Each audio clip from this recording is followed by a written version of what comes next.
This is my video submission for the final project. The specific skill I chose to do was teaching how to shoot a basketball. Transitioning straight into chronological age. Chronological age is one's age in month and years. In this scenario, the chronological age of the student I will be teaching is 11 years old. This was a personal preference because one, I feel as though they would be developmentally appropriate at this age, and secondly, they would be in the formal operations phase in cognitive stages of development. The formal operations phase begins at 11 and continues into adulthood. During this phase, children develop the ability to think vertically, reason logically, and have a systematic approach to problem solving, making my job as the teacher a little bit easier because students have the cognitive ability to understand the why behind proper shooting mechanics. For example, teaching a student in the formal operations phase, they will already have the ability to understand abstract concepts. And what I mean by abstract concepts, the student will be able to understand the mechanics of shooting, like the importance of arc, backspin, and follow through. So as the teacher, I can easily explain why shooting off your fingertips gives you better control, or the trajectory and the arc of your shot changes how accurate it is. Kids in this phase already think logically and can problem solve for themselves, meaning players can analyze themselves taking a jump shot and hitting front rim and relate that to not having enough power in your legs on the shot or having a flat arc. So then my job would be to just provide them the appropriate feedback they need to fix that. To add on to the point about problem solving, kids in this phase can already grasp making specific adjustments, like aligning their elbow would lead to a better result in making the shot. At age 11, this also means that the student would be in the application stage of motor development, which is just another reason as to why teaching shooting to a student at 11 years old is just a perfect fit. I say that because students are really interested in enhancing their results, performance, and getting better in the general aspect. In the application stage, there is an increased emphasis placed on form, skill, accuracy, and the quantitative aspects of performance, making this a perfect time for more complex skills to be refined and used in advanced games. With all that being said, we can actually get into the teaching. And obviously, to teach someone how to shoot, you need teaching cues. But those teaching cues vary depending on the skill level of the learner. For example, you wouldn't use advanced level learner teaching cues when you're teaching a beginner, and vice versa. Using Gallagher's model, we will go over the different teaching cues for each specific skill level. Starting at the beginner level, the definition reads, learner tries to form a conscious mental plan of movement task. Educator should help the learner gain movement control and motor coordination. Relating that to learning how to shoot a basketball, what I would do as the educator is give the student their foundation of their shooting mechanics. Because we're at the beginner level, I only have one teaching cue to keep things simplified for the student and easy to remember and understand. The teaching cue that I will be using is a 4-letter acronym called BEEF, used worldwide, I believe. The B is for balance, making sure your feet are shoulder width apart and pointed towards the basket. The first E is elbow, meaning your elbow is tucked in and not flared out, and at the same time aligned towards the basket when you're shooting. The second E in the acronym is for eyes, having your eyes on the target, your target being the basket or the front of the rim. And secondly is generally where your release point is when you're coming up, like you're gonna start to release the ball at your eyes. Lastly, the F in this acronym stands for follow through, mainly the most important part of your jump shot. This teaching cue is more than enough for the beginner level. It provides really good foundation for good shooting mechanics.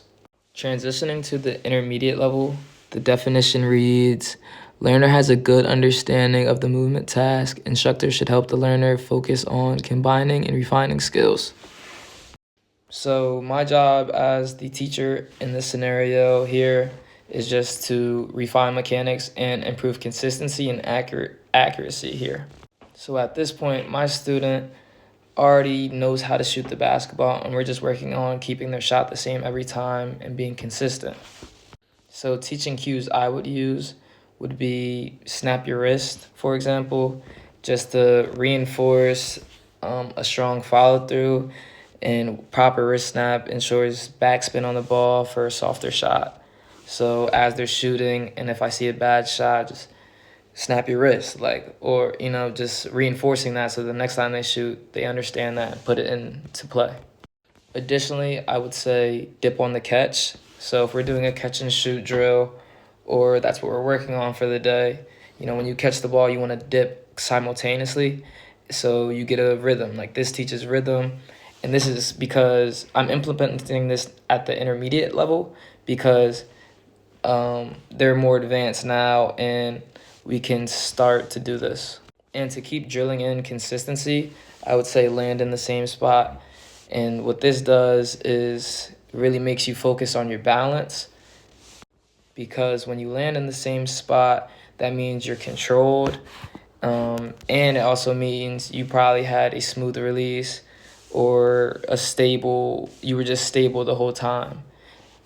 Additionally, I would say one motion when students are shooting, just making sure the shot is all in one motion and it stresses fluidity, because at this point, students know how to shoot, but they're also old enough to where they're learning new methods, and you want to make sure that they're staying consistent to what they have learned and don't develop bad habits.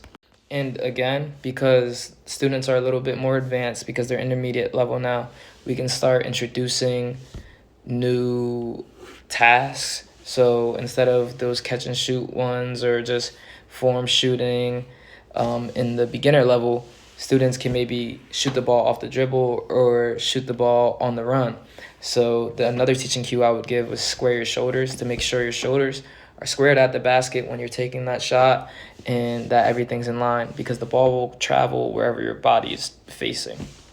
Lastly, we're at the advanced level, and the definition reads, learners have a complete understanding of the movement task. Instructor focuses on skill maintenance, refinement, and precision.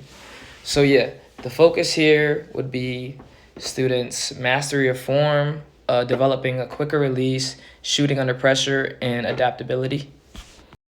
For example, a teaching cue I would have here is read your defender, because now if we're in a 1v1 setting or a 5v5 setting, students are at the age where they're in advanced games and they have mastered their craft.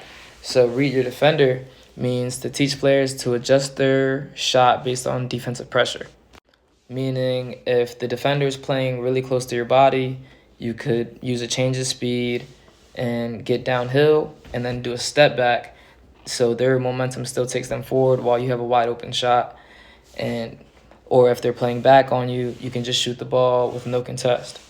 And I can give this cue all because students are at the level where they have mastered the beginner and intermediate forms of shooting. Another teaching cue I would use would be quick pocket, which means just when you catch the ball, getting into your shot pocket, like quicker than what we did in the earlier skill levels. Getting into your pocket quicker means you have a quicker release, and it's a lower chance of you getting blocked.